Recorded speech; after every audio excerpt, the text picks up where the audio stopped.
जिल्ह्यातील देगलूर तालुक्यातील तमनूर गावचे सुपुत्र भारतीय सैन्य दलातील वीर सैनिक सचिन यादवराव बनंजे हे 4 दिवसापूर्वी काश्मीरमध्ये कर्तव्य बजावत असताना ते शहीद झाले। या वीर जवानास देखील मी भावपूर्ण श्रद्धांजली अर्पण करतो। मित्रांनो, आपल्याला बऱ्याच जणांना माहिती असेल सेवारत सैनिक सचिन बनंजे हे 6 महार रेजिमेंट मध्ये 2017 साली सेवारत झाले आणि सध्या ते जम्मू आणि काश्मीर मध्ये तळदार येथे कार्यरत होते। शहीद जवान हे देगलूर तालुक्यातील तमनूर येथील रहिवासी। त्यांच्या पश्चात त्यांच्या परिवारामध्ये आई आहेत, वडील आहेत, 2 भाऊ आहेत, पत्नी आहे आणि अवघी 8 महिन्याची त्यांची मुलगी आहे। ज्यावेळी ऑपरेशन सिंदूर लॉन्च झालं त्याच्या आदल्या दिवशी 6 मे 2025 रोजी त्यांना पोस्टवर दारुगोळा पोहोचवण्याची जबाबदारी देण्यात आलेली होती। त्या दरम्यान कच्च्या रस्त्यावर एका तीव्र वळणावर त्यांच्या गाडीच्या चाकाखालीची जमीन पाऊस पडलेला असल्यामुळे कमजोर झालेली होती। चाक स्लिप झालं कारण आदल्या दिवशी त्या भागामध्ये रात्री मुसळधार पाऊस पडलेला होता। रस्ता कच्चा होता, पूर्णपणे चिखलमय झालेला होता आणि रस्त्यावरून त्यांची गाडी खोल दरीमध्ये कोसळली आणि त्या कारणामुळे आपला हा जवान त्या ठिकाणी जागीच त्याला मृत्यू आला। अशा पद्धतीनं हे घडलेलं आहे। सगळ्या जवानांच्या पाठीशी आपण मजबूतीने उभं राहतो। त्यांचा अंत्यविधी 9 तारखेला करण्यात आला। त्यांच्या युनिटने 6 महार रेजिमेंटने त्यांचा बॅटल मध्ये जाहीर करून कॅज्युलिटी करून त्यांचा प्रस्ताव आता वर पाठवलेला आहे।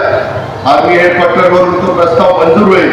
मी आपल्याला सांगतो की शासनाच्या तर्फे आर्थिक मदत म्हणून मला माहिती आहे की किती पैसे गेले तरी देखील गेलेली व्यक्ती परत येत नाही, परंतु आपल्या महाराष्ट्राचा जवान जर तिथं देशाच्या करता शहीद झाला तर त्याला महाराष्ट्र शासनाच्या वतीनं एक रकमी त्यांचं कुटुंब पुढं त्याचं व्यवस्थित चालावं म्हणून 1 कोटी रुपये देण्यात येतात। ते पैसे निश्चितपणे राज्य सरकारकडून देण्यात येतील। मी आत्ताच जिल्हाधिकाऱ्याशी बोललेलं, आता पण कार्यक्रम झाल्यावर मी त्यांच्या पत्नीला आणि त्यांच्या कुटुंबाला भेटायला जाणार आहे। रमाई घरकुल योजनेमध्ये देखील त्यांच्या परिवाराला घरकुल देण्याच्या बद्दलच्या सूचना मी जिल्हाधिकाऱ्यांना दिलेल्या आहेत। शहीद जवानच्या विधवा यांना शासनाच्या प्रचलित धोरणानुसार नोकरीबाबत पाठपुरावा करण्यात येतो आणि त्या पद्धतीने देखील शहीद जवानाच्या पत्नीला फॅमिली पेन्शनची प्रक्रिया त्यांच्या युनिट मार्फत 15 दिवसामध्ये पूर्ण करण्याचा आपला प्रयत्न आहे।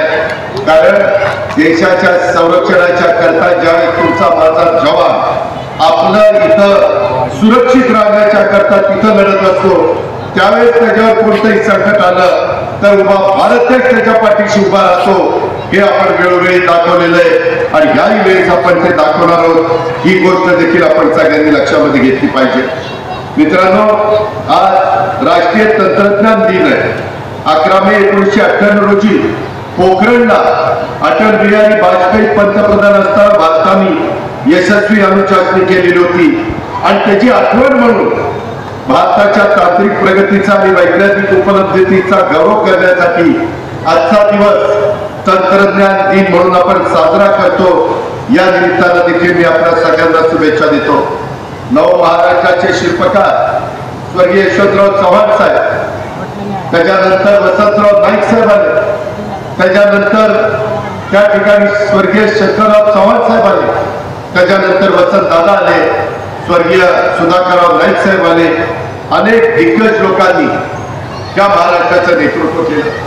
त्याच्यानंतर पवार साहेबांनी केलं, त्याच्यानंतरच्या काळामध्ये विलासराव देशमुखांनी केलं, सुशीलकुमार शिंदेंनी केलं, आता देवेंद्र फडणवीस करतायत, मागच्या वेळेस एकनाथराव शिंदेंनी केलं आणि त्याच्यामुळं या स्वर्गीय चव्हाण साहेबांनी ज्याचा उल्लेख भास्कररावने आपल्या भाषणामध्ये केला, मी परभणीला पण बोललो, त्यांनी या राज्याच्या पायाभूत सुविधा उभारण्याचा निर्णय घेतला चव्हाण साहेबांनी।